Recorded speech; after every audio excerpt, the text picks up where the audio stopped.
Shalom, selamat sore Bapak Ibu semua. Shalom. Apa kabar? Luar Luar biasa. biasa. Ya, selamat beribadah. Kita ucap syukur di masa pandemi ini kita masih diizinkan Tuhan beribadah. Justru kita minta kekuatan daripada Tuhan. Mari sebelumnya kita tundukkan kepala, kita berdoa. Selamat sore Bapak, selamat sore Tuhan Yesus, selamat sore Roh Kudus, mengucap syukur. Lalu sore hari ini kami boleh bersama-sama menghampiri tata kasih karunia-Mu, beribadah pada GKI Blessing. Kami sadar kami membutuhkan Engkau Tuhan, Engkau tempat perlindungan kami, keselamatan kami. Kami sadar tanpa Engkau kami tidak dapat berbuat sesuatu Tuhan. Biarlah Tuhan sore hari ini Engkau memproteksi baik hamba-Mu yang melayani, juga sidang jemaat yang hadir dengan kuasa darah Yesus. Berikan pengurapan yang baru, kuduskan ruangan dan alat musik ini dengan kuasa darah Yesus. Kami dibebaskan dari segala bentuk virus dan penyakit apapun. Bila hadirat-Mu Tuhan memerdekakan setiap kami, Roh-Mu memerdekakan setiap kami. Yang datang dengan kelemahan Kau berikan kekuatan, yang sakit Kau sembuhkan, yang putus asa Kau berikan pengharapan. Mari Roh Kudus kita muliakan Bapa di dalam nama Tuhan Yesus. Biarlah kerajaan-Mu datang, kehendak-Mu jadi di bumi seperti di surga. Kami siap memuliakan Engkau Bapa. Di dalam nama Tuhan Yesus yang siap memuji Tuhan, katakan sama-sama. Amin. Mari kita puji hari ini. Bila kuasa Tuhan berdiri atas sore hari ini menjamah, memulihkan kita semua.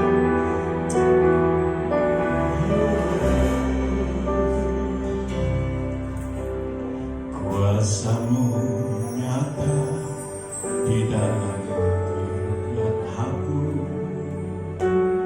kekuatan-Mu menopang seluruh hidupku. Dari mana datang pertolonganku? Hanya Yesus pertolonganku. Kuasa-Mu nyata di dalam kelemahanku, kekuatan-Mu menopang seluruh hidupku. Dari mana datang pertolonganku? Hanya Yesus pertolonganku. Engkaulah sumber kekuatan hatiku, tempat persembunyianku. Engkau menolong di saat susahku, tempat perlindunganku. Kau menara dan perisai hidupku. Mari angkat suara pujian ini. Dialah kekuatan kita. Kuasa-Mu nyata di dalam kelemahanku, kekuatan-Mu menopang seluruh hidupku.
saat ku tak berdaya, kuasa-Mu yang sempurna. Ketika ku percaya, mujizat itu nyata, bukan karena kekuatan, namun Roh-Mu ya Tuhan. Ketika ku berdoa, mujizat itu nyata.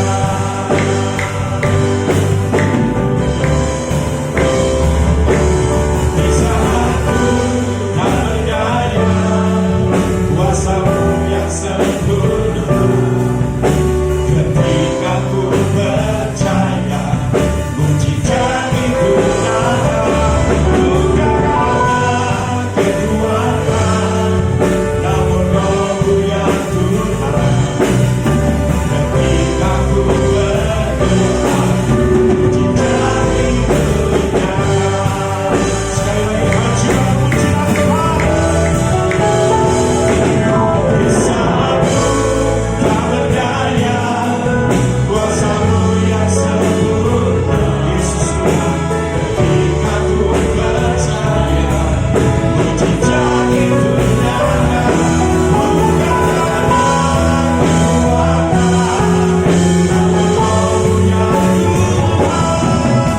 Ketika ku berdoa, mujizat itu nyata. Ketika ku berdoa, mujizat itu. Sekali lagi gimana? Ketika ku berdoa, mujizat itu nyata.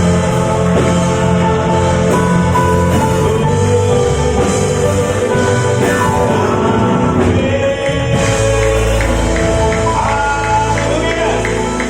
Kami percaya Tuhan, ketika kami berdoa dan memuji menyembah Engkau Tuhan Yesus, mujizat pasti terjadi. Haleluya. Yang percaya akan pujian ini, katakan sama-sama. Amin. Berikan kemuliaan bagi Tuhan kita. Haleluya. Mari kasih salam dengan hanya memberi tanda saja. Tetap bersukacita. Haleluya. Dalam situasi apapun, mari kita berjalan bersama Dia. Kita berjalan sama-sama.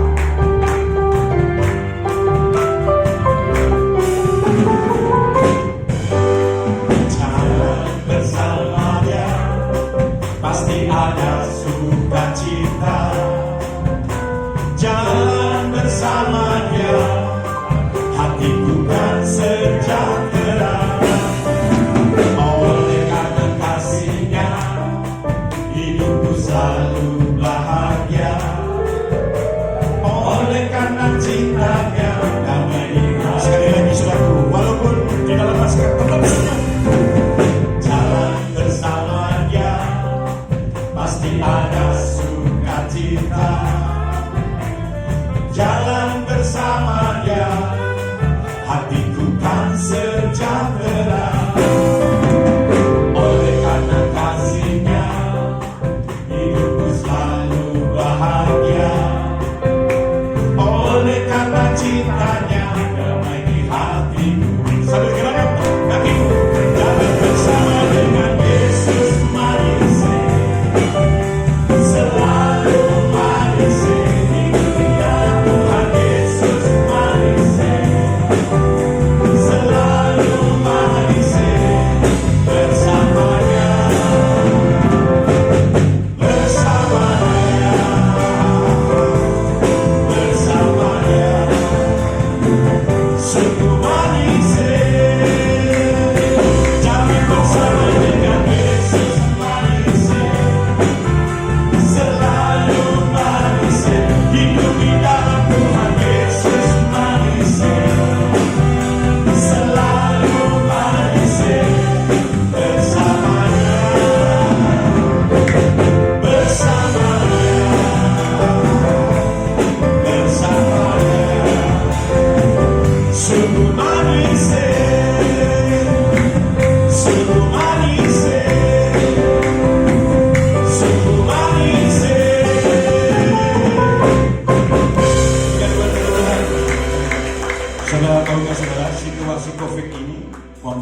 asam lambung tinggi. Solusinya formulanya dengan pujian kita melawan. Amin. Masih mau puji Tuhan? Berikan kemuliaan bagi Tuhan kita.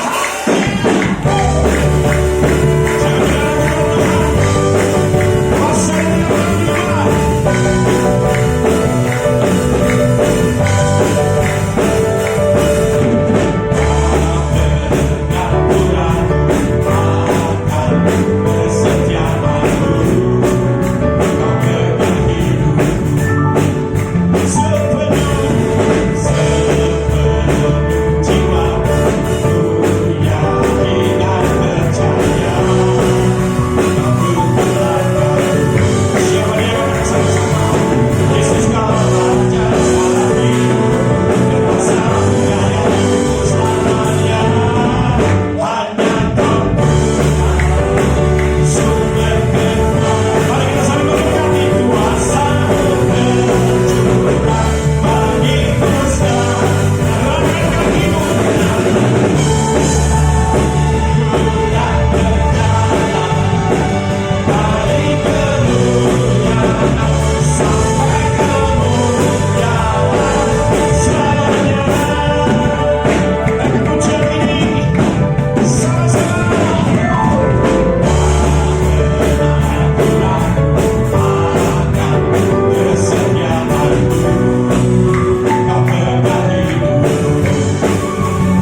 Ya. Jangan kalah sama malaikat. Malaikat saudara yang duduk banyak saudara ya. Amin. Ya. Mari kita siapkan hati kita seberapa yang siap diberkati firman Tuhan siang hari ini. Firman Tuhan, janganlah takut sebab aku menyertai engkau. Haleluya.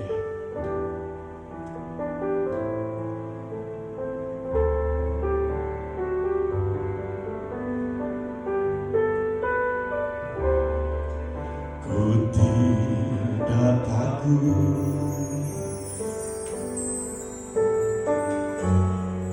sebab kau besertaku. Ku tidak bimbang sebab kau Allahku.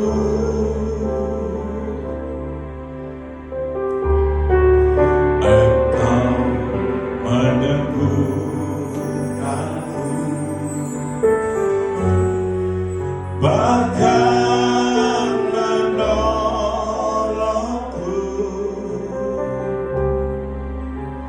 Kau batu karangku, Yesus Tuhan. Saat itu saudara bersama singer menaikkan pujian ini. Ku tidak takut. Inilah pengakuan iman kami Tuhan. Sebab Kau besertaku.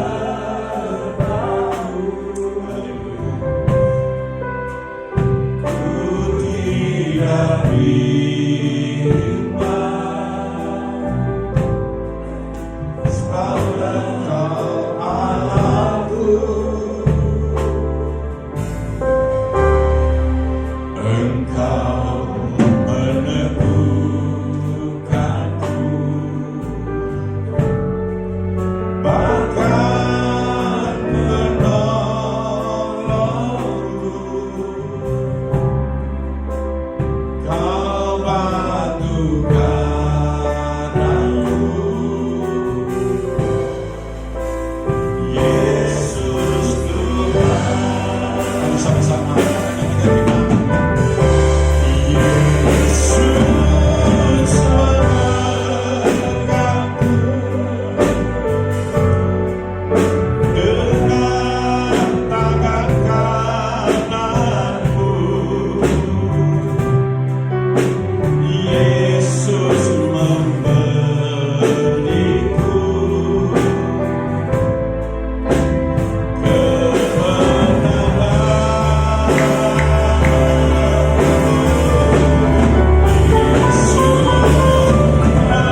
segala kebaikan, kemurahan Engkau curahkan bagi jemaat-Mu di tempat ini. Kehadiran-Mu yang kudus dan mulia melawat kami di dalam pertemuan ibadah di sore hari ini. Bapa yang baik, kami ucap syukur untuk Tuhan yang senantiasa hadir di dalam kehidupan kami di tengah-tengah pergumulan-pergumulan yang kami hadapi. Dan kami ucap syukur kami diperkenalkan dengan agenda Tuhan yang kudus dan mulia. Bapa di surga, di sore hari ini kami ucap syukur Engkau telah menyediakan bagi kami waktu untuk dengar-dengaran dengan kehendak-Mu yang kudus dan mulia. Tolong kami supaya kami memahami maksud dan rencana-Mu yang indah yang Engkau cantumkan di dalam kitab suci. Terima kasih Tuhan, di dalam Yesus kami berdoa. Amin. Bapak Ibu, silakan duduk. Minta tolong untuk main musik sebentar. Saya sangat terberkati nih Pak Tri, luar biasa. Saya langsung teringat hal-hal seperti ini tuh masa yang lalu. Betapa dahsyatnya lawatan Tuhan yang kita alami di masa-masa yang lampau, dan kita ini sekarang sedang pada masa perubahan. Karena itu ketika sesuatu itu mengingatkan kepada apa yang menjadi lawatan Tuhan di masa yang lalu, saya langsung wah, benar-benar Tuhan itu melawat juga kita di tempat ini sampai sekarang.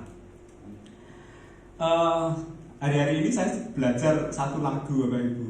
Kemudian lagu ini nanti akan dipakai untuk pelayanan di tempat kami bekerja. Tapi ini lagunya dalam bahasa Jawa, sedang diolah kemudian dijadikan sebuah produk untuk disampaikan di dalam pelayanan. Nah, mudah-mudahan dalam minggu ini selesai. Sebenarnya lagu ini lagu lama, Siji Loro Telu gitu. Tapi akan dirubah menjadi sebuah lagu dalam iringan gamelan. Dan itu memerlukan komposer yang hebat. Dan kami bersyukur punya teman yang bisa mengubah itu menjadi sebuah apa ya kalau dalam bahasa Jawa itu, sebuah lagu dengan nada-nada pentatonis gitu, bukan diatonis seperti ini. Nah, awalnya kira-kira seperti ini awalnya.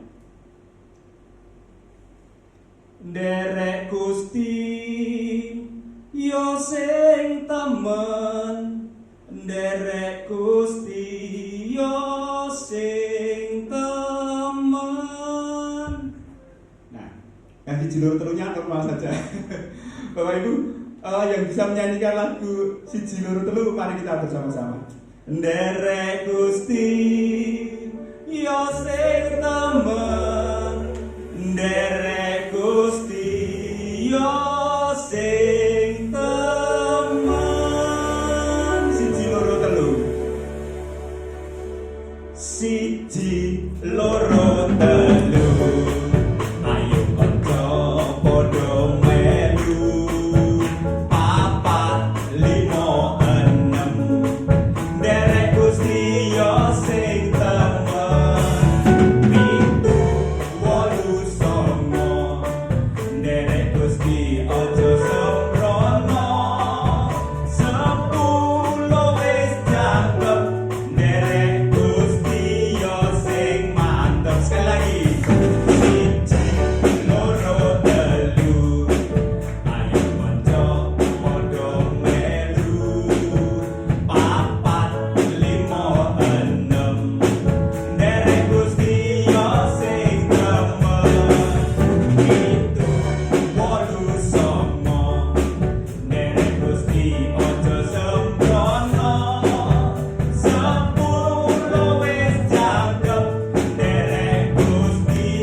Bapak Ibu yang dikasihi oleh Tuhan,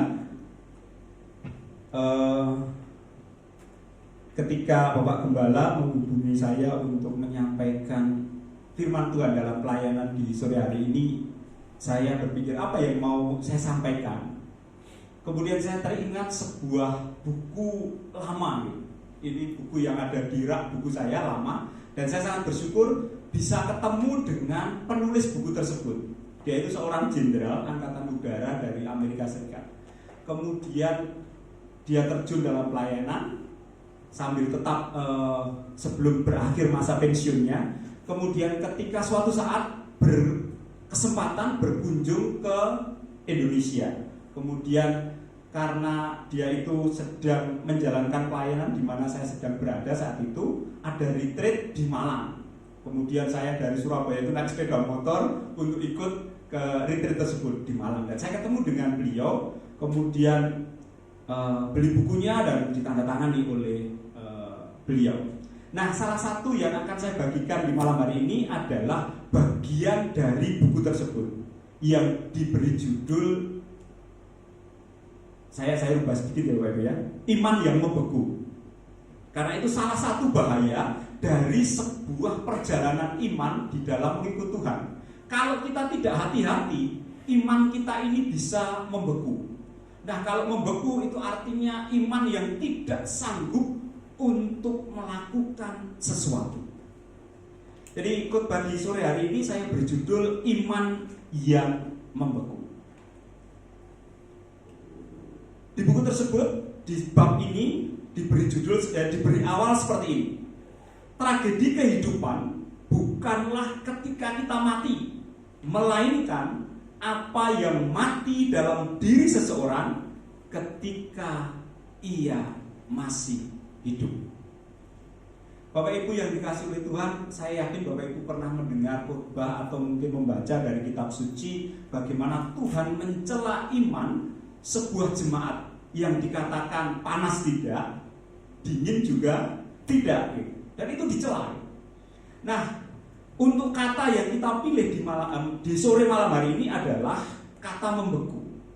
Kenapa kata membeku ini kita pilih? Karena ini menggambarkan sesuatu yang kalau kita berada di daerah tropis itu menggambarkan situasi yang ekstrim.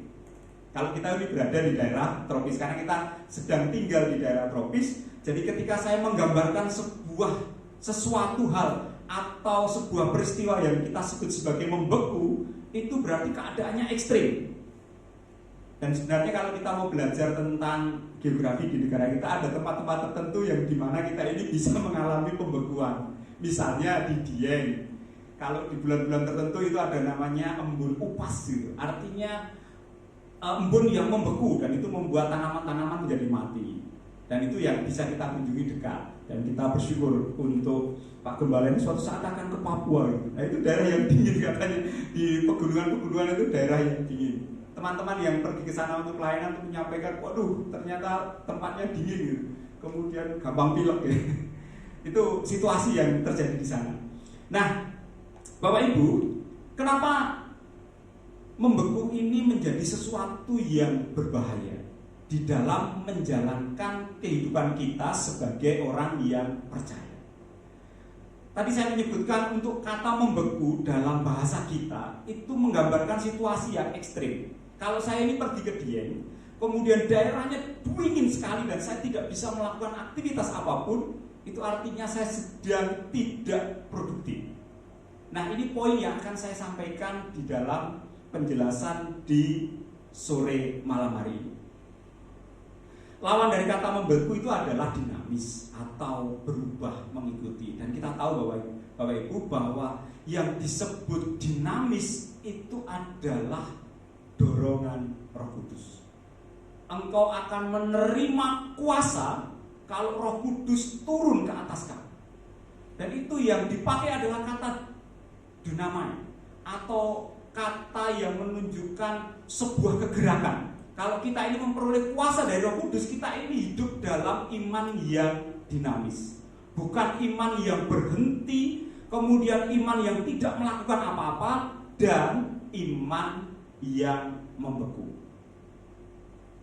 Nah, Bapak Ibu, saya ketika memilih untuk menyampaikan bagian ini, pergumulan berikutnya adalah apakah kata-kata saya ini menjadi kata-kata yang terlalu akademis sehingga nanti sulit untuk diterima, atau kata-kata yang malah nanti melenceng dari apa ide yang akan saya sampaikan. Karena itu saya berusaha mempersiapkan ini, kemudian saya tulis saja supaya nanti tidak menyimpang terlalu jauh ataupun nanti bahasanya kebablasan seperti ketika saya menyampaikan di dalam dunia akademik. Itu kan bahasanya berbeda gitu. Nah, Bapak Ibu, tahun 90-an kata yang populer adalah kata perubahan. Bapak Ibu yang pernah mengalami masa studi di tahun 90-an itu mengenal kata ini, dan kata itu didengungkan. Saya kuliah itu tahun 91 dan dosen saya berasal dari Indonesia, kemudian pergi ke Amerika dan menyampaikan apa yang dia pelajari di sana. Dan ternyata buku yang disampaikan itu untuk dipakai mendorong mahasiswa untuk berubah, itu sampai sekarang tetap dipakai bukunya. Dan itu dipelajarkan di dalam banyak tempat, baik itu sekolah teologi maupun itu sekolah-sekolah umum. Apa itu bukunya? Yaitu Seven Habits. Itu sudah lama sekali ternyata. Dan saya masih ingat dosen saya itu galak gitu, memberitahu kalian itu jangan malas, berubah gitu. Dan yang dia sampaikan adalah berdasarkan bacaan dari Seven Habits itu. Nah, kata perubahan itu menjadi kata yang populer. Politisi, pengkhotbah, pemimpin perusahaan secara konsisten menyajikan berbagai gambaran dari sebuah perubahan.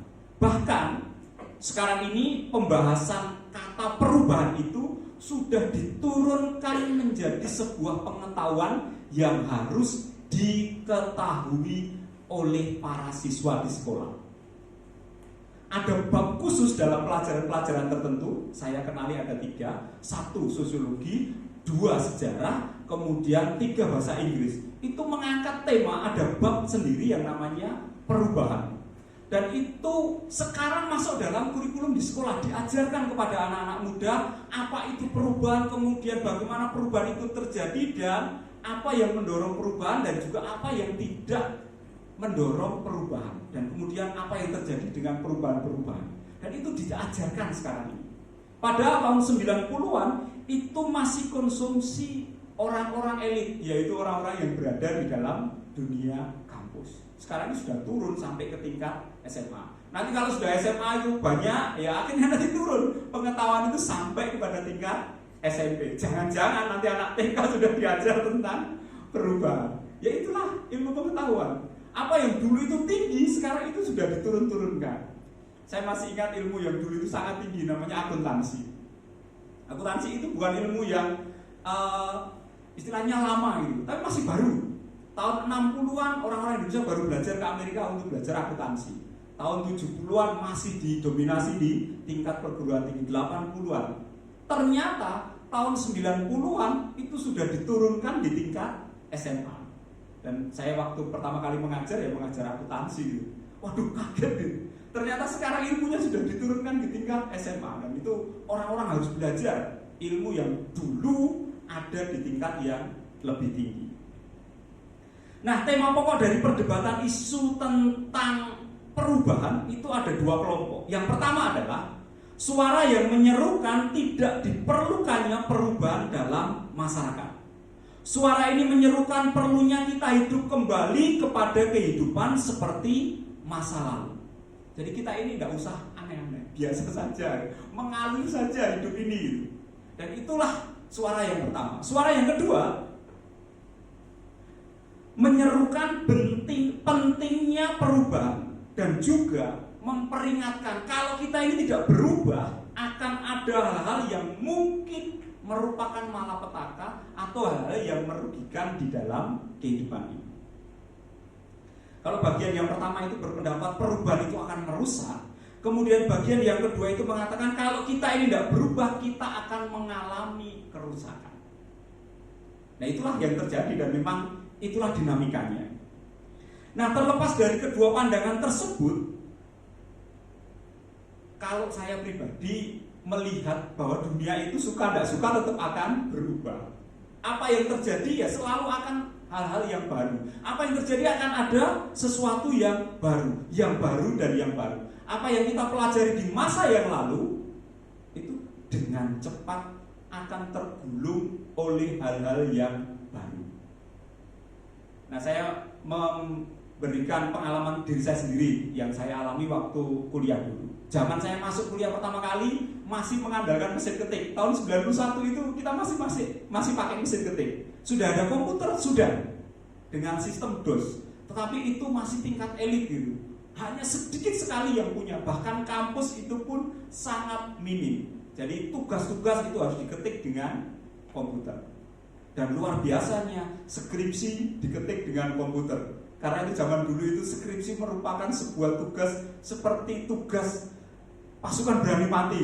Sudah ngetik soro-soro, maju ke dosen dicoret. Satu kalimat itu bisa mengubah sebuah ketikan yang begitu banyak gitu. Apalagi nyoretnya banyak sekali gitu. Baru diberikan ke dosen coret, kemudian pulang berkeping-keping dan tidak berani mengetik lagi. Tapi itu masa yang lalu. Nah, dalam proses itu saya mengalami perubahan yang begitu dahsyat. Apa itu? Komputer mulai diperkenalkan dan sudah mulai ada untuk dipakai. Di mana itu? Di tempat rental komputer. Jadi mahasiswa yang bisa mengetik dengan WordStar, mungkin Bapak Ibu yang lama masih mengingat, WordStar itu sudah sakti luar biasa. Dan saya ingat di kampus itu tidak banyak yang bisa gitu. Artinya apa?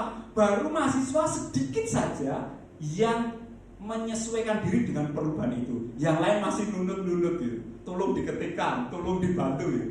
Kemudian sudah ada yang namanya Excel. Excel zaman dulu itu ternyata sampai sekarang tidak terlalu banyak berubah. Tapi untuk pengolah kata itu sudah banyak berubah.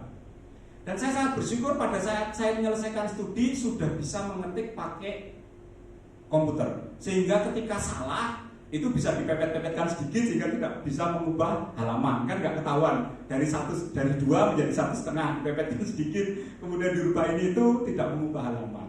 Nah, itu perubahan yang saya alami. Kemudian pengetahuan yang saya peroleh di masa kuliah, tiba-tiba ketika mau lulus ada pengumuman dari pemerintah. Pengetahuan ini harus dikuasai. Kami yang belum sempat wisuda itu ditarik kembali ke kampus. Kemudian diperkenalkan ilmu yang baru, namanya ekonometri. Itu ilmu yang baru. Belum sempat lulus, sudah mau wisuda gitu. Tiba-tiba ada pengumuman, ini ada ilmu yang baru, harus dikuasai gitu. Ya ditarik kembali, disuruh belajar, namanya ekonometri. Nah, itu perubahan-perubahan yang terjadi. Dan memang perubahan-perubahan itu begitu cepat terjadi. Apa yang kita banggakan di masa yang lalu tiba-tiba bisa tidak berguna atau tidak berdaya menghadapi situasi yang baru. Apa yang kita banggakan itu tiba-tiba menjadi kuno. Apa yang kita maksudkan sebagai sebuah prestasi tiba-tiba menjadi sesuatu yang sangat ketinggalan zaman. Dan itu perubahan-perubahan. Dan tahun 90-an Indonesia begitu luar biasa perubahannya. Dan itu saya melihat sebagai titik awal di mana perubahan-perubahan begitu besar terjadi. Saya masih ingat tahun 90-an itu para mahasiswa itu mulai berpikir tentang yang namanya internet. Kan sudah mulai ada HP, tapi itu hanya orang elit saja. Saya sangat bersyukur waktu kuliah itu ketemu orang-orang kaya. Jadi saya ini kan dari desa, kemudian sangat ya kita sebut sebagai sangat tradisional gitu. Tapi dalam pelayanan saya bersyukur ada orang-orang kaya yang tetap terjun ke dalam pelayanan dan memperkenalkan apa yang disebut sebagai gaya hidup orang kaya. Saya itu kaget itu ketemu kelompok kemudian takut akan Tuhan tapi orang kaya. Itu masuk rumahnya, saya itu nggak pernah kepikiran ada rumah kolam renang, ada rumah yang begitu besar, itu nggak kepikiran karena memang asalnya dari desa. Dan kemudian ada HP yang gede gitu, itu sudah diperkenalkan. Tapi karena kita ini ada di dalam dunia kampus bisa berdiskusi loh, ini kan berarti bisa begini, bisa begitu. Dan apa yang kita pikirkan di masa yang lalu itu yang kita sebut sebagai internet. apakah ini tidak bisa begini, apa itu tidak bisa begitu. Itu kan keingintahuan seorang muda itu berpikir. Kemudian di bagian yang lain diingatkan, kalau mikir jangan tinggi-tinggi, nanti nek ceblok loro kabeh. Padahal itu kan hanya pikiran-pikiran kognitif, hanya pikiran-pikiran ide-ide. Dan ternyata hal-hal yang kita pikirkan di masa yang lalu itu bisa kita lihat di masa sekarang. Nah, itu perubahan-perubahan dunia.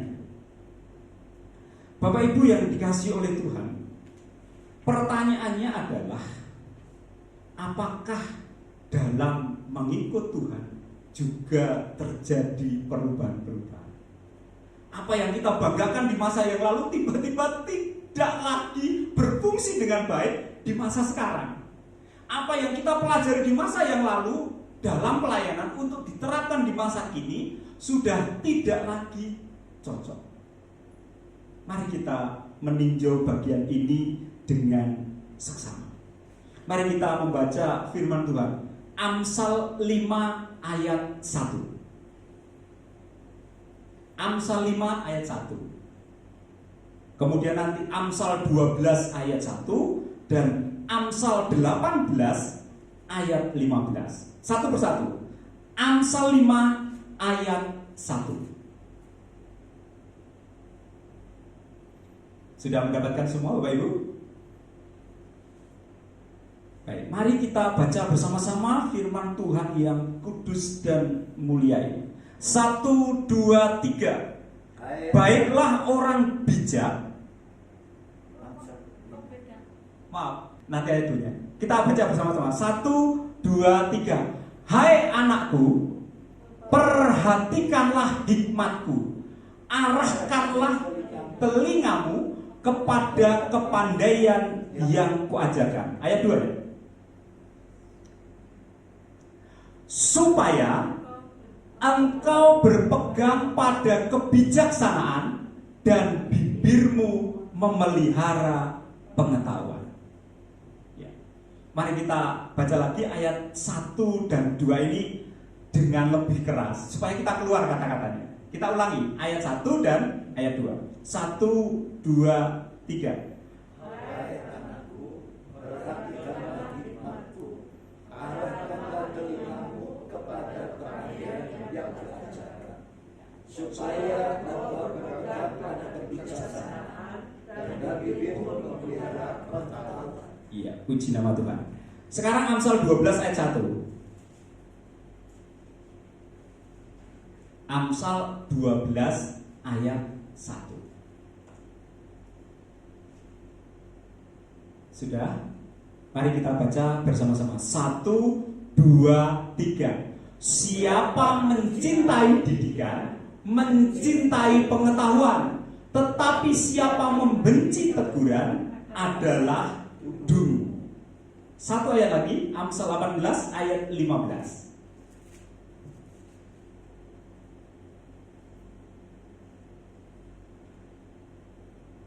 Ya, terima kasih.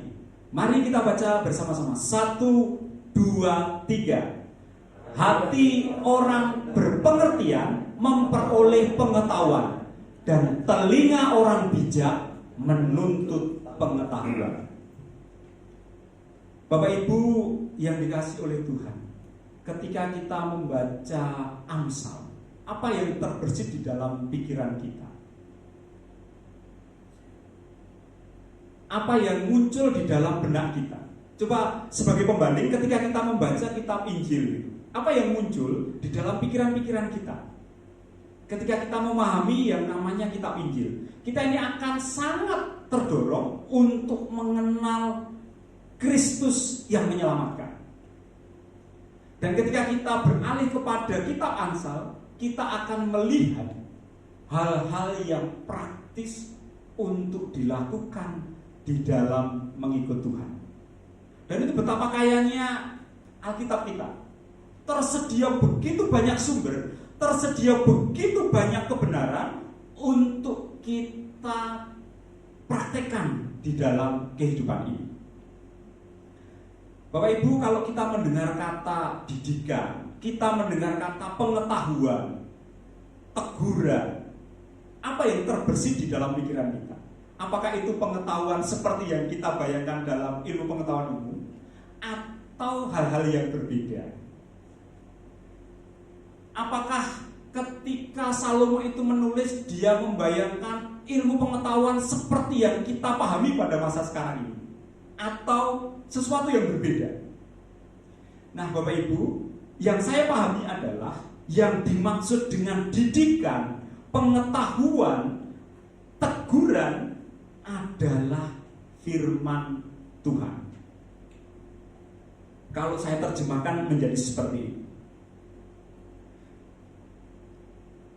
Siapa mencintai firman Tuhan, mencintai pengetahuan. Tetapi siapa membenci firman Tuhan adalah dungu. Hati orang berpengertian memperoleh firman Tuhan, dan telinga orang bijak mengejar firman Tuhan. Jadi yang dimaksud didikan, pengetahuan, teguran itu adalah didikan menurut firman Tuhan, pengetahuan menurut firman Tuhan. Dan telinga kita itu ketika diarahkan kepada firman Tuhan, kita memperoleh hikmat. Lawannya, ini kata yang keras Bapak Ibu, lawannya itu dungu.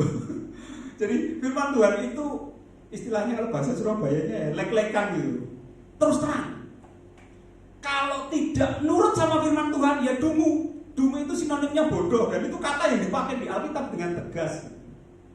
Jadi ketika kita tidak memperhatikan firman Tuhan, telinga kita tidak diarahkan kepada kebenaran firman Tuhan, kita ini adalah orang-orang yang bodoh.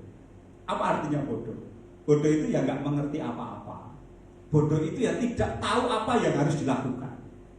Kemudian orang bodoh itu tidak bisa menyikapi hal-hal yang harus dikerjakan ketika berhadapan dengan situasi yang menekan dia, situasi yang dia harus selesaikan, situasi yang harus dia lampaui. Itu tidak mengerti karena bodoh. Gambarannya seperti ini Bapak Ibu.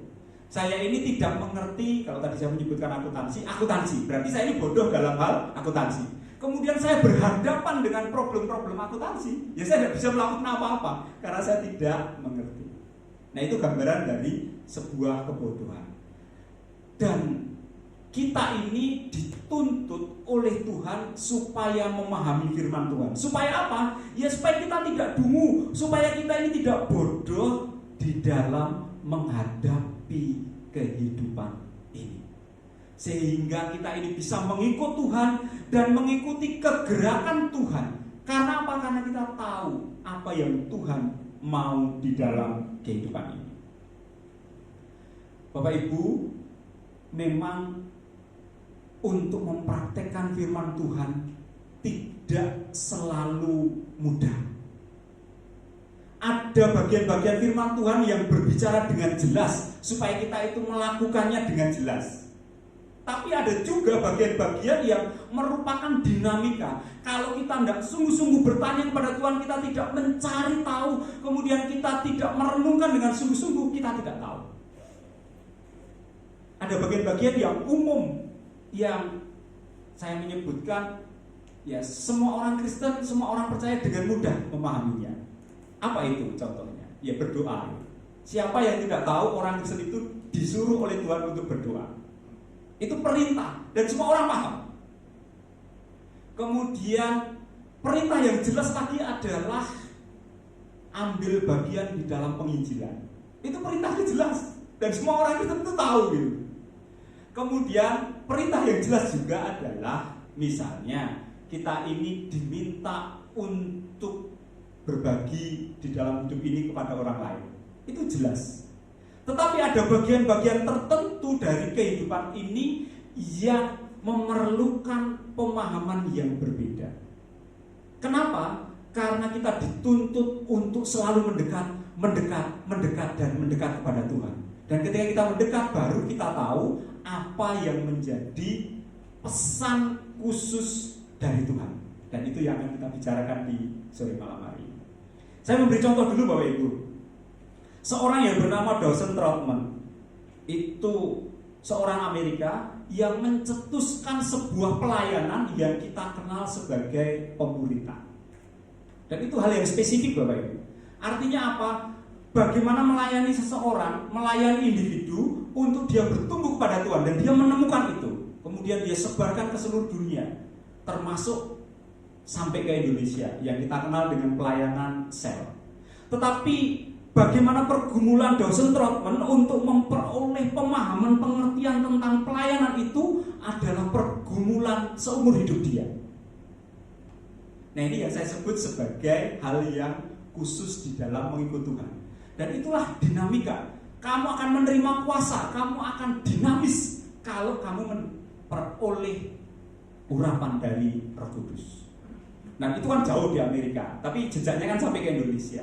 Nah, sekarang saya beralih kepada orang Indonesia karena beliau itu sudah meninggal, jadi boleh diceritakan di dalam pelayanan itu. Kan artinya tidak memuji orang berlebihan, itu namanya jadi kultus. Kalau orangnya masih hidup itu jangan. Ketika orangnya sudah ada, tidak apa-apa. Itu bagian dari sejarah. Siapa yang saya maksud adalah Pendeta Alek Abraham. Beliau itu dikasih stempel oleh orang-orang di Indonesia dengan sebutan teologi sukses. Saya yakin Bapak Ibu pasti dengar ini. Nah, saya tahun 91 kan sudah dari kampus. Kemudian selesai 97, kemudian saya bekerja di Surabaya. Tahun 2001 saya kembali lagi ke kampus belajar teologi. Dan orang-orang membicarakan teologi sukses.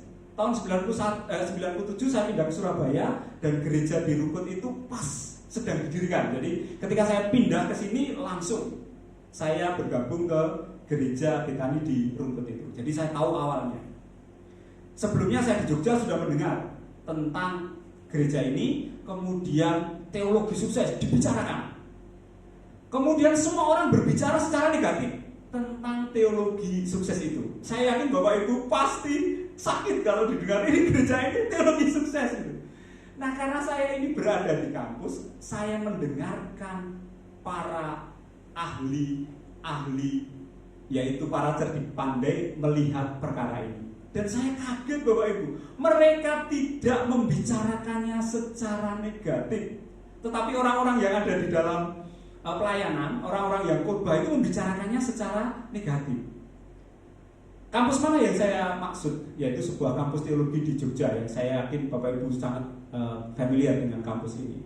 Kampus ini sangat terkenal. Orang menyebutnya sebagai kampus liberal. Tapi justru pemikirannya maju, membuat banyak tulisan tentang teologi sukses dan positif. Ketika saya membaca tesis, ketika saya membaca tulisan-tulisan ilmiah di sana, saya kaget. Mereka melihat sesuatu yang berbeda dari teologi. Apa yang mereka lihat? Mereka menyebutkan sebagai ini pendekatan baru di dalam penginjilan. Pendekatan yang membuat orang begitu berubah di dalam mengikut Tuhan. Dan itu dilihat secara positif. Kemudian dijelaskan teorinya, apakah ini ada jejak-jejaknya dalam sejarah kekristenan. Ternyata ada Bapak Ibu. Dan itu bagi saya merupakan pengetahuan yang begitu mengagetkan. Di lapangan mendengar teologi sukses itu secara negatif, kemudian para cerdik pandai itu melihatnya secara positif. Disebut sebagai pendekatan penginjilan untuk orang kaya. Kan luar biasa Bapak Ibu. Tidak pernah memikirkan bagaimana mendekati orang kaya, kemudian orang kaya itu menjadi orang-orang percaya. Dan alat yang dipakai, saya menyebutnya alat itu, pengajaran yang dipakai adalah perpuluhan. Dan dijelaskan itu mendorong banyak orang untuk memperoleh iman yang kuat. Perpuluhan itu bagian dari mengikut Tuhan. Dan begitu banyak orang mempercayai kemudian mempraktekkan. Dan apa yang terjadi? Perubahan di dalam hidup. Saya yakin Bapak Ibu yang ada di sini itu mempraktekkan. Kemudian melihat perubahan di dalam hidupnya. Artinya apa? Firman itu berkuasa dan itu dipraktekkan. Dan orang lain yang tidak melihatnya sekarang menjadi melihat. Tapi karena hasilnya itu kelihatan begitu wah gitu. Kemudian ya ada banyak pikiran-pikiran, waduh ini bikin orang jadi keduniawian. Padahal kalau dilihat secara teoritis jelas gitu, itu inspiratif, itu mendorong orang untuk ambil bagian di dalam pelayanan dan membuat banyak orang beriman untuk berhasil di dalam hidupnya. Bapak Ibu, saya ini dulunya ada di sebuah PD, yang PD itu berada pada lingkungan pabrik, dan isinya itu ya orang-orang pabrik gitu, orang-orang yang bekerja di industri gitu. Dan semua itu kos. Kemudian semua beribadah di tempat yang sama, di gereja Betani. Dan Bapak Ibu kalau mengingat khotbah akhir tahun dan khotbah awal tahun itu selalu sama sampai beliau mengakhiri pelayanannya di gereja Betani. Apa itu? Yang tidak punya rumah, punya rumah. Itu selalu. Dan saya ingat selalu sama. Dan begitu orang mendengarnya, semua orang mengatakan amin. Dan teman-teman saya yang berada dalam lingkungan ini, yang hidup di dalam kos-kosan, semua mengambil iman itu. Dan luar biasanya saya melihat semuanya punya rumah. Padahal dari segi pemikiran kan begitu jauh sumber daya yang dipunyai untuk sampai kepada punya rumah. Kos di Rukut saja zaman itu 50.000, saya masih ingat 50.000. Kemudian itu airnya masih geledek gitu. Untuk memperoleh air pump itu masih geledek. Kemudian berpikir tentang sebuah rumah dan sebuah tempat untuk hidup sebagai orang-orang Kristen yang kita sebut dalam bahasa sekarang kan sukses gitu. Dan ternyata itu diambil imannya. Dan saya melihat sekarang ini teman-teman saya itu semua punya rumah. Padahal sumber dayanya kan nggak mungkin ada ya. Apa yang dilakukan ya mereka taat melakukan sesuatu dan itu mendorong perubahan. Nah ini yang saya sebut sebagai hal yang khusus di dalam mengikut Tuhan. Sayangnya tidak ada pertahanan internal di gereja Betani untuk mempertahankan yang disebut sebagai teologi sukses. Saya ini tadi saya menyebutkan tahun 2001 saya berada di kampus, saya diskusikan dengan teman-teman yang berada dalam lingkungan seperti kita ini, malah mendukung bahwa itu negatif. Saya bertanya lagi, sampai akhirnya malah ketemu di tempat yang disebut sebagai teologi liberal tadi. Malah mereka yang melihat itu secara positif. Bapak Ibu bisa cek sekarang di internet, ketik saja teologi sukses skripsi, teologi sukses tesis gitu. Nanti akan muncul dari kampus Universitas Kristen Duta Wacana. Banyak sekali yang mereka membahas dan itu positif Bapak Ibu membahasnya. Dan justru mereka yang melihat. Nah, karena pertahanan internalnya itu tidak ada, ya semakin disampaikan kontranya, ya mulai banyak yang goyah gitu. Kemudian mulai menyesuaikan diri. Padahal itu hal yang positif. Semua kegerakan pasti ada kelemahannya, pasti itu. Tetapi itu wajar gitu. Nah, Bapak Ibu, inilah yang disebut sebagai hal yang khusus yang kita sebut mengikut Tuhan. Sumbernya dari mana? Kalau kita mau belajar dengar-dengaran dengan Tuhan. Dan tidak semua generasi memperoleh hal yang sama. Saya menyebutkan sekali lagi, tidak semua generasi memperoleh pendekatan yang sama. Kalau menurut saya sekarang ini ya pendekatan itu berakhir karena ada COVID ini, kita udah tidak bisa melakukan apa-apa gitu. Tapi menurut saya pendekatan itu berakhir. Itu artinya apa? Kita sedang mencari sebuah pendekatan yang baru di dalam pelayanan. Apa itu? Ya mari kita pergumulkan bersama-sama.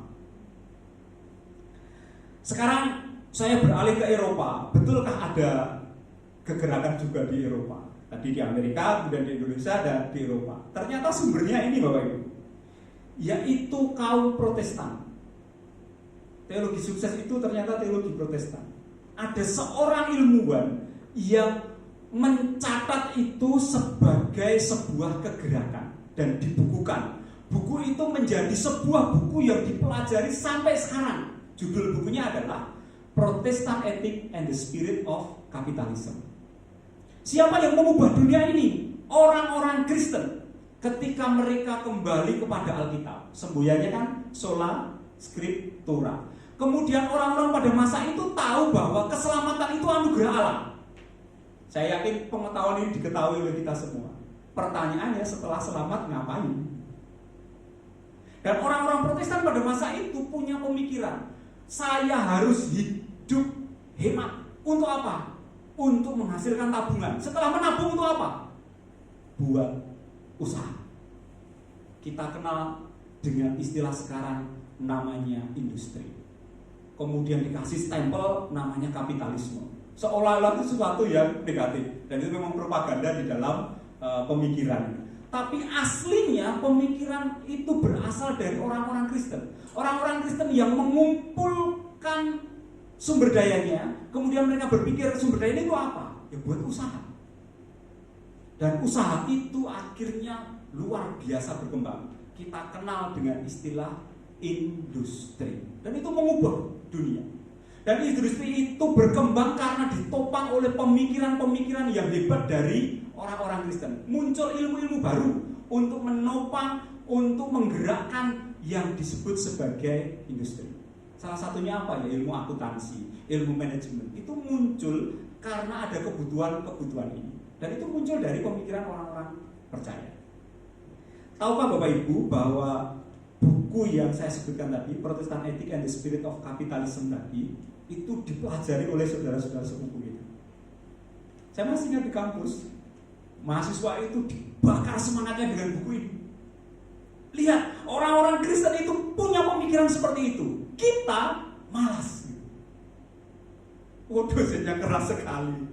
Saya ini yang Kristen sendiri di kampus itu, di kelas itu langsung gemetaran. Loh, kita ini dipandang lebih. Lihat, dijelaskan begitu rupa. Saya itu kuliahnya dulu namanya pendidikan dunia usaha. Tapi saya produk gagal Bapak Ibu, saya tidak punya perusahaan. Jadi produk gagal, malah jadi seorang pendidik. Seharusnya saya jadi pengusaha gitu. Dididik begitu. Tapi saat itu ketika diajarkan yang namanya kewirausahaan, nggak nyantol di kepala saya. Dan juga tidak nyantol di sebagian mahasiswa yang lain gitu. Diajarkan yang namanya kewirausahaan, dan apa yang dipakai untuk membakar semangat itu ya buku ini ya. Mereka itu punya pemikiran untuk menghasilkan sebuah karya yang kita kenal sebagai industri. Baru sekarang ini gitu. Oh, itu namanya membakar semangat pemikiran supaya masuk ke dalam kewirausahaan. Dan itu terjadi luar biasa Bapak Ibu. Di kampus-kampus negeri diajarkan luar biasa. Efeknya apa? Orang-orang Indonesia yang saya baca itu 4 juta orang setiap tahun masuk ke dalam dunia usaha. Dan itu membuat ekonomi Indonesia begitu fantastis.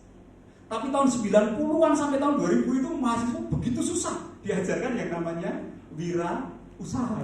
Padahal orang-orang Kristen sudah punya pengetahuan itu dan mereka sudah maju di depan gitu. Problemnya adalah sekarang ini orang-orang Kristen mulai menjauhi yang namanya dunia usaha. Mereka lebih suka masuk ke dalam dunia profesional. Waktu saya ketemu dengan dosen di kampus kita di Surabaya ini, dosennya itu mengeluh, kita susah sekali mengajar wirausaha untuk generasi ini. Kenapa ini? Mahasiswa itu pengennya kerja yang profesional saja, kerja yang istilahnya bergaji tetap gitu. Dan itu kalau dilihat dari segi pemikiran Kristenan itu mulai kemunduran.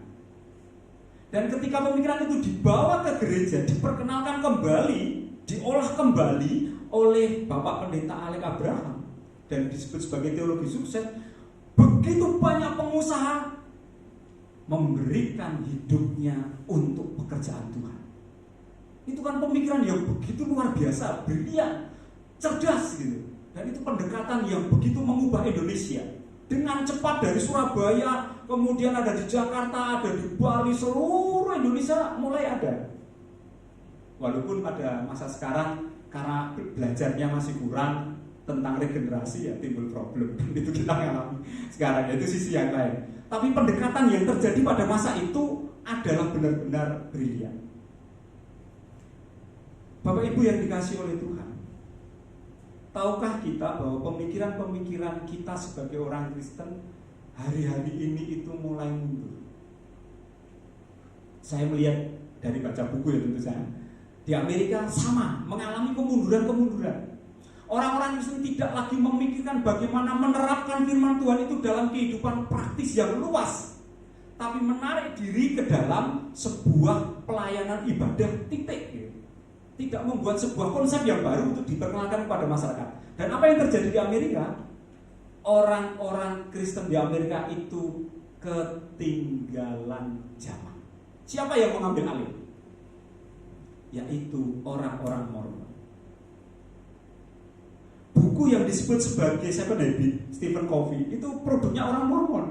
Dan kita yang tidak pernah belajar tentang pelayanan yang disebut sebagai orang Mormon tadi, kita menganggap itu buku Kristen karena penuh dengan ayat-ayat kitab suci dan itu praktek-praktek hidup menurut kitab suci. Tapi yang melihat itu justru orang Mormon. Apa akibatnya? Teknologi dikuasai oleh orang-orang Mormon.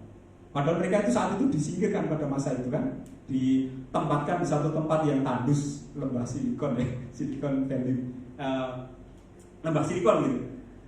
Dan sekarang ini menjadi pusat dari teknologi dunia.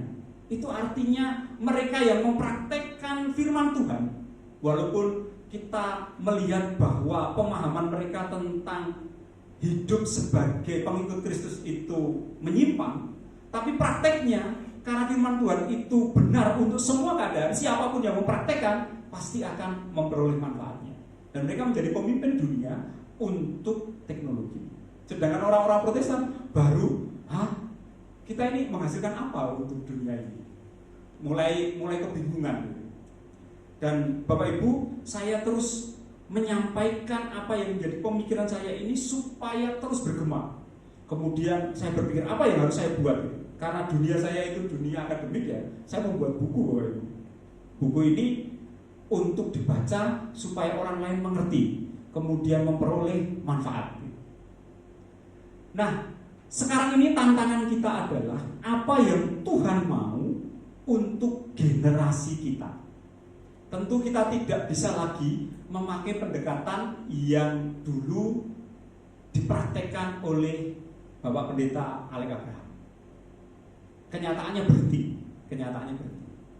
Tetapi generasi ini akan mendapat sesuatu yang baru kalau kita dengaran dengan Tuhan. Artinya apa? Iman kita tidak lagi membeku. Jangan terkenang-kenang dengan masa yang lalu. Boleh kenangannya tentang kegerakan Tuhan, tetapi jangan mempraktekkan hal-hal yang dulu sudah pernah dipraktekkan, karena itu sudah berguna pada masa itu. Pada masa sekarang pasti akan berbeda. Nah, bagaimana kita mengetahui bahwa kita ini sebenarnya sedang pada kondisi membeku, pada kondisi tidak bergerak? Yang pertama adalah ketika kita ini mulai marah ketika kita mendengar firman Tuhan. Marahnya seperti apa Bapak Ibu? Marahnya dengan kata-kata yang disebut saya sudah tahu. Ketika kita itu mendengar firman Tuhan kemudian kita berargumentasi kepada diri kita, saya sudah tahu. Itu artinya iman kita sedang membeku. Tidak melihat apa yang Tuhan sedang ingin kita kerjakan pada masa ini. Ketika pendeta menyampaikan firman Tuhan, ketika hamba Tuhan menyampaikan firman Tuhan, kemudian kita mengatakan, saya sudah tahu. Itu tanda pertama bahwa kita sedang marah dengan kebenaran. Artinya kita sedang membeku. Hati kita itu tidak mencair untuk melihat penerapan pada masa ini. Kemudian yang kedua, tidak ingin menuntut atau mengejar atau ingin mencari tahu yang lebih akan firman Tuhan. Apa yang kita tahu dari firman Tuhan bisa saja tidak bertambah karena kita lambat untuk mengerti dan lambat untuk mempraktekkan firman Tuhan. Mari kita melihat bagian firman Tuhan ini, Ibrani pasal 6. Ibrani pasal 6.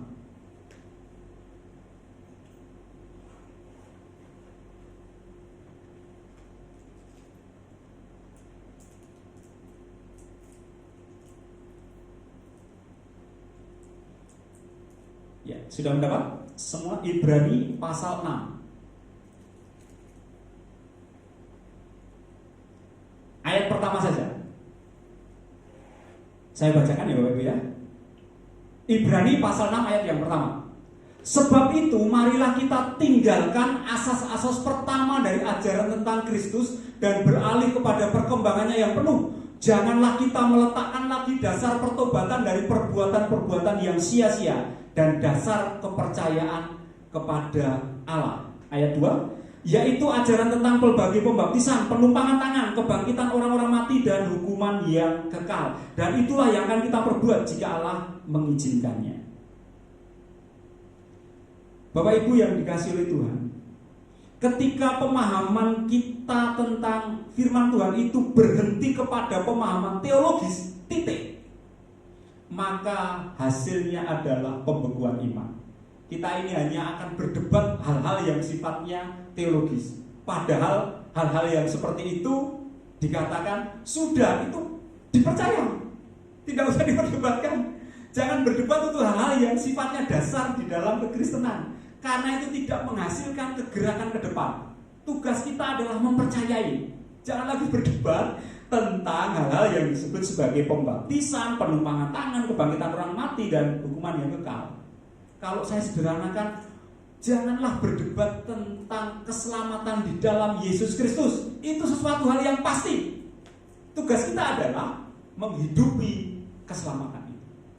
Kalau kita berdebat tentang hal demikian, ya sifatnya hanya pemahaman teologis saja. Dan itu semua orang Kristen sudah tahu gitu. Cukup.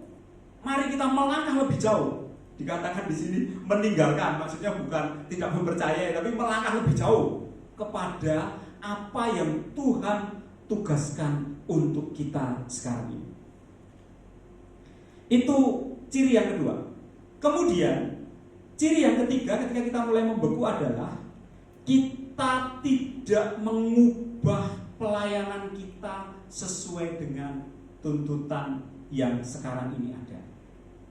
Kebutuhan-kebutuhan jemaat dan dinamika kehidupan jemaat itu begitu luar biasa. Kita memerlukan pendekatan-pendekatan yang baru untuk dipraktekkan dalam pelayanan. Kita perlu memikirkan hal-hal yang baru supaya apa yang terjadi pada generasi ini benar-benar tercukupi kebutuhannya. Kalau tadi saya menyebutkan itu sejarah, pendekatan yang disebut sebagai teologi sukses, oke. Sudah, itu sejarah. Sekarang apa yang harus kita lakukan? Bapak Ibu, apa yang harus kita kerjakan? Kita harus mencari tahu dan mencari tahu. Prosesnya sama, yaitu selalu membaca firman Tuhan seumur hidup kita. Kita membaca firman Tuhan, membaca firman Tuhan itu sesuatu yang pasti, dan itu akan mendorong kita untuk menemukan sebuah pendekatan yang baru. Apa yang pasti lagi adalah pelayanan seumur hidup, tidak ada pensiun dalam pelayanan. Bicarakan dengan tim pelayanan, proyek-proyek yang baru dalam pelayanan dan target-target yang baru dalam pelayanan. Kemudian yang ketiga, temukan pimpinan Roh Kudus untuk hidup kita sekarang ini.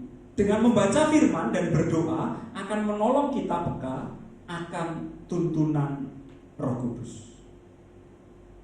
Bagaimana kita menemukan sebuah pendekatan yang baru?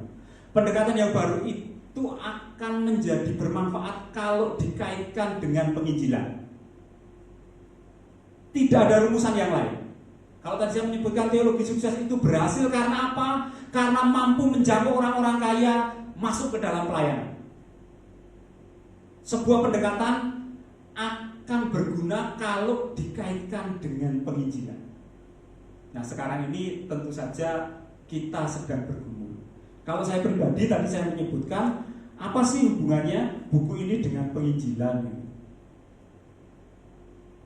Hubungannya adalah saya sedang mendorong para cerdik pandai di kampus untuk jujur dengan teologinya masing-masing. Dan itu zaman sekarang menjadi sebuah keharusan. Pemerintah sendiri menuntut gitu. Seorang teolog itu harus jujur. Dia menjelaskan ketika saya menyampaikan pengajaran tentang ini yang nanti akan berdampak luas terhadap masyarakat, jujur menyampaikannya. Sehingga orang boleh menimbang, boleh mengetahui keadaan yang sesungguhnya tentang pengajaran yang disampaikan. Dan itu ada metodenya. Dan metodenya saya sampaikan di dalam buku ini. Untuk siapa? Ya konsumsi para hamba Tuhan, supaya mereka itu jujur ketika menyampaikan. Ini loh yang saya tahu, kemudian seperti ini loh ya caranya saya tahu, kemudian saya mempraktekannya seperti ini. Itu kan jujur. Dan untuk dunia akademik kan ada prosedur tersendiri, tapi dalam dunia praktis ya nanti berbeda. Nah sekarang Bapak Ibu, gereja kita ini kan sedang bergerak maju. Di awal-awal bisa menyampaikan ini iman yang besar dari Bapak Gembala kita. Pemerintah boleh buka ya. Kemudian setelah itu apa? Langkahnya udah mulai jelas. Mulai ada yang namanya doa pagi. Tapi itu akan berkembang dan nanti suatu saat akan menghasilkan sebuah konsep. Tapi apa itu? Ya mari kita bergumul bersama-sama. Konsep apa yang akan membuat kita itu bergairah di dalam mengikut Tuhan dengan generasi kita saat ini. Kalau itu mulai tercetuskan sebuah konsep tertentu dan konsep itu bisa dikomunikasikan kepada banyak orang, kita ini menjadi pionir untuk perubahan di masa yang akan datang. Selamat berproses untuk menghasilkan sebuah kegerakan iman yang baru. Kita bersyukur digembalakan di tempat ini, mengambil langkah-langkah iman, itu prosesnya. Tapi ke depan saya yakin kita akan menemukan sebuah bentuk pelayanan yang begitu menggairahkan, begitu menolong kita untuk senantiasa dinamis di dalam mengikut Tuhan. Mari kita berdoa. Bapa di surga, kami ucap syukur di sore malam hari ini kami boleh mempergumulkan kebenaran firman-Mu. Kami haus akan firman-Mu. Kami haus akan tuntunan Roh Kudus. Tolong kami Tuhan di masa sekarang ini, di tengah-tengah pandemi COVID-19, berikanlah kepada kami pemahaman dan pengertian untuk kami kerjakan, supaya kami boleh mengembangkan pelayanan yang Tuhan percayakan kepada kami, sehingga kami efektif di dalam menjangkau jiwa-jiwa. Bawa orang supaya selamat. Tolong kami Tuhan, supaya kami boleh bergerak maju, supaya kami boleh menghasilkan sebuah kegerakan untuk kemuliaan nama Tuhan. Apa yang Tuhan sudah percayakan kepada kami sampai tahap ini, tolong kami Tuhan, supaya kami boleh mengelolanya dengan baik. Kami berdoa untuk penggembalaan Bapak Pendeta Indro. Berikanlah kepada beliau kesehatan yang prima. Berikanlah kepada beliau tuntunan untuk menggembalakan kami, sehingga kami semua boleh bergerak maju, menghasilkan sebuah karya untuk kemuliaan nama Tuhan. Bapa di surga, lindungilah gereja ini dari segala yang jahat. Berikanlah kepada kami kesentosaan, sehingga kami boleh senantiasa untuk hidup di dalam pertemuan-pertemuan ibadah yang haus, ibadah yang selalu rindu kepada Tuhan, ibadah yang selalu menggairahkan kami untuk dekat kepada Tuhan. Berikanlah kepada kami Tuhan pemikiran yang jernih untuk melihat tangan Tuhan bekerja bagi kami di generasi kami ini. Terima kasih, di dalam Yesus Tuhan kami berdoa. Amin.